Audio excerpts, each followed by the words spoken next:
Assalamualaikum warahmatullahi wabarakatuh dan salam sejahtera. Kembali lagi bersama saya Rushdi Syarif. Saya doakan kita semua selalu sehat, rezeki dilancarkan dan urusan kita semakin dimudahkan oleh Allah Subhanahu wa taala. Amin ya Allah ya rabbal alamin. Jadi di sini berkenaan dengan home quarantine ya. Karena ketika kita masuk ke Malaysia ini ada dua pilihan untuk kuarantin ini. Apakah kuarantin di hotel itu adalah bayar, dan yang kedua kuarantin di rumah dan itu tidak bayar. Jadi bagi kita yang ingin kuarantin di rumah yang datang ke Malaysia ini, itu perlu membuat permohonan, dan permohonan itu hanya secara online saja. Kita hanya mengisi data yang diperlukan. Jadi di sini kita sudah masuk pada borang atau permohonan online home quarantine atau kuarantin di rumah. Dan link ini nanti saya akan letakkan di deskripsi ya. Dan di sini ada catatan yang perlu kita perhatikan di sini. Yang pertama, pastikan email kita itu aktif ketika mendaftarkan home quarantine ini. Karena nanti kita akan menerima TAC. TAC ini macam ada kata sandi. Oke. Dan yang kedua, aplikasi ini bisa kita buat permohonan 4 hingga 10 hari sebelum keberangkatan. Jadi kalau kita penerbangan kita itu mungkin masih 2 minggu atau 1 bulan, itu belum bisa kita apply. Baru bisa kita apply home quarantine ini 4 hingga 10 hari sebelum keberangkatan. Itu yang mesti kita fahami. Dan yang ketiga itu semua lampiran yang kita lampirkan itu nanti, apakah seperti paspornya, sertifikat vaksinnya, itu harus jelas. Karena nanti kalau tidak jelas, ya itu akan membuat juga permohonan home quarantine kita akan ditolak. Dan yang keempat itu, untuk satu permohonan ini itu bisa di-apply untuk 10 pemohon. Oke, bisa di-apply untuk 10 pemohon. Mudahnya.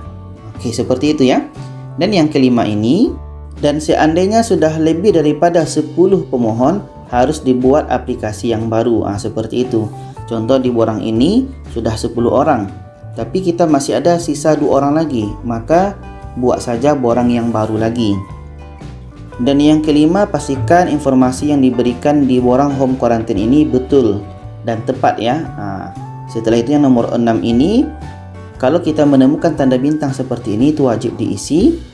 Dan yang ketujuh, sebaiknya mengisi dengan Google Chrome. Maksudnya kalau kita mengisi di laptop, pastikan lebih baiknya gunakan Google Chrome seperti yang saya gunakan ini Google Chrome. Ini Google Chrome ya. Setelah itu nanti baru kita isi di bawahnya. Ini yang pertama, pastikan di sini kita isi nama kita, nama sesuai dengan paspor ya. Contoh di sini Rushdi. Nama saya Rushdi saja. Setelah itu nanti kita isi nomor telepon yang aktif. Oke. 345678. Contoh ini hanya contoh saja. Setelah itu kita pilih apa di sini? Tipenya. Contoh di sini kita pilih home quarantine ya. Kalau hospital, tapi di sini kita akan buat untuk home quarantine. Di situ adalah saya sebagai pengunjung. Oke. Dah, maksudnya kita memang akan datang ke Malaysia. Di sini paspornya contoh, di sini A123456. Ini paspor kita. Lepas itu email ini pastikan emailnya yang aktif. Contoh Rushdi pasti ada @nya. Lepas itu gmail.com. Contoh seperti itu. Dan di sini pilih hari keberangkatan. Kita tekan saja. Kita nampak di sini ada tanggal yang diconteng atau yang dipotong. Jadi itu tidak bisa kita pilih. Kita tengok di sini, ini tidak bisa dipilih. Oke. Yang bisa kita pilih tanggal yang tidak dipotong nih. Jadi kita contohnya mau berangkat ini 26 Januari. Sudah terbuka. Karena tadi kita disarankan untuk memohonnya 4 hingga 10 hari keberangkatan ya. Contoh di sini kita pilih 26 Januari. Setelah itu yang bawahnya ini nama kita tadi karena kita yang mohon ya. Nama sudah masuk sendiri Rushdi. Setelah itu nasional, kebangsaannya di mana? Contoh di sini non Malaysian. Setelah itu nomor paspor tadi. Nomor paspor tadi kita copy saja yang ini. Paspor kita A123456. Oke. Setelah itu tanggal lahir kita pilih Contoh di sini tahunnya kita bawa dulu. Kita lahir tahun 90. Januari tanggal 26 lah contohnya. Oke, pastikan tanggal lahir sesuai dengan yang ada di paspor. Setelah itu gender ini jantinanya atau jenis kelamin male ya. Pastikan isi dengan betul, karena kalau salah itu akan pasti ditolak. Setelah itu kita pergi ke bawahnya, country, negara kita dari mana, contoh kita ini Indonesia. Setelah itu di bawah ini vaksin apa yang kita terima, contoh di sini saya terima Sinovac. Oke, dos pertama kapan? Oke, dos pertama saya terima contohnya di sini tahun 2021, tanggalnya bawa saja. Saya terima bulan Agustus, tanggal 4 contohnya. Nah, nih, oke, seperti itu. Setelah itu kita isi dos kedua, tahun 2021 kita pilih. Setelah itu kita pastikan 3 minggu kemudian kan, September, kita pilih contoh 22. Oke. Setelah itu yang perlu kita perhatikan untuk sertifikat vaksin itu pastikan dalam bahasa Inggris atau bahasa Malaysia. Dan kita dari Indonesia itu biasanya ada yang bahasa Inggris dan ada bahasa Indonesianya. Jadi kalau sudah ada bahasa Inggris itu sudah selamatlah kita. Seperti itu. Setelah itu di sertifikat vaksin pastikan ada nama kita. Oke. Setelah itu nama vaksinnya. Setelah itu ada dos pertama dan dos kedua. Ada rincian tentang dos pertama dan dos keduanya. Dan di sini kita lihat limitnya itu 250 KB ya, jangan terlalu besar. Dan seandainya dokumen itu kita terlalu besar, mungkin PNG-nya atau foto PDF-nya besar, lihat di atas bagaimana cara mengecilkan ukuran untuk foto atau PDF. Ikut saja tutorial yang saya bagi itu, karena tutorial itu ada 2 segi ya. Kita bisa mengecilkan melalui laptop atau kita mengecilkan melalui handphone kita. Setelah itu, masukkan di sini identification dokumen. Di sini masukkan paspor kita. Vaksin ini masukkan sertifikat vaksin. Dan untuk yang ini kita masukkan contoh bisa mungkin seperti visa kita atau seperti gambar permit kita ya, seperti itu. Dan kita ke bawahnya. Oke, ini ada traveler 2, traveler 3, 4 sampai 10. Apa maksudnya? Kalau seandainya kita ingin mohon untuk 3 atau 4 orang, mungkin untuk anak kita atau istri kita, contoh yang berangkat ini 4 orang, 4 orang dengan kita ya, berarti kita tekan saja ini, kita tekan dan isi seperti tadi, isi nama, nomor paspor, negara, tanggal lahir, jenis kelamin, ini vaksinnya, ini tanggal dos pertama, ini tanggal dos kedua, di sini paspor masukkan. Di sini sertifikat vaksin, dan di sini kalau ada permit atau visa ya, kalau tidak ada tidak masalah. Itu kalau untuk orang kedua. Kalau masih ada orang ketiga, kita tekan lagi ini dan isi seperti tadi. Oke, lepas itu orang keempat isi lagi. Oke, cukup 4 orang. Kalau rupanya yang berangkat itu hanya 1 orang, kita tekan ini lagi. Tekan ini lagi. Tekan ini lagi. Inilah cara mengisi home quarantine yang terbaru ya. Kita bisa melihat dengan jelas ini pengunjung kedua, pengunjung ketiga. Jadi kalau seandainya kita hanya sendiri yang masuk, cukup isi yang traveler 1. Traveler 2 sampai 10 ini kita abaikan saja. Ini perbedaan dengan tahun sebelumnya ya. Yang tahun ini lebih ringkas, lebih nampak perbedaannya.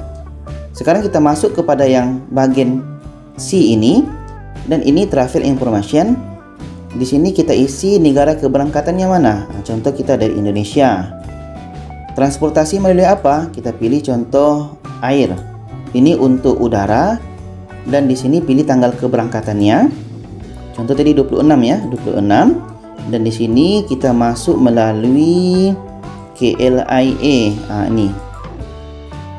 Dan yang bawah ini arrival, ini tanggal ketibaan. Contoh kita sampai pada hari yang sama ya, tidak masalah. Oke. Setelah itu nomor flightnya. Inilah pentingnya ya.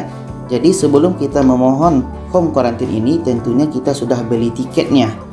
Oke, kalau kita tiket tidak ada, bagaimana kita bisa mengisi travel information ini? Setelah itu tanggalnya kapan? Ini pun nanti tanggalnya ini berdasarkan tiket kita. Jadi kalau tidak ada tiket, susah juga. Contoh di sini kita terbang pada jam 10. Biasanya kalau saya Pekanbaru 10 suku. Dan AM ini pagi. Setelah itu apply. Kalau ini biasanya QZ, contoh sini 75. Oke, seperti itu. Setelah selesai kita isi C ini, kita pilih ke yang D. Ini yang penting. Dekat D inilah nanti kelulusan kita ditentukan. Karena kalau nanti tidak lengkap atau salah isi, maka nanti tidak diterima. Di sini full address. Pastikan kita mengisi selengkap-lengkapnya alamat tinggal kita tersebut. Pastikan contoh nomor rumahnya. Contoh nanti di sini taman bla bla bla. Lepas itu nanti nomor rumahnya. Pastikan alamat di sini lengkap ya. Setelah itu postcode-nya. Contoh nanti 43.000. Lepas itu state ini negerinya Selangor. Setelah itu distriknya di sini Hulu Langat. Oke. Setelah itu yang bawah nih penting. Yang atas ini berapa orang yang tinggal di rumah tersebut. Maksudnya tidak termasuk kita yang datang ya. Contoh di rumah itu kosong ya, kita pilih kosong saja. Oke, kita tekan ini saja. Ini ada bisa tambah. Kalau kosong ya kosong. Mengikut kepada pengalaman sebelumnya, rumah yang kosong itu lebih cepat untuk diterima. Tapi kalau rumah itu ada orang yang tinggal di situ, akan lihat lagi yang di bawah ini. Yang di bawah ini berapa orang yang umurnya di atas 60 tahun. Kalau kosong, buat kosong. Oke, bawahnya lagi berapa orang yang anak berumur di bawah 12 tahun. Kalau 1, 2, buat contoh 2. Oke.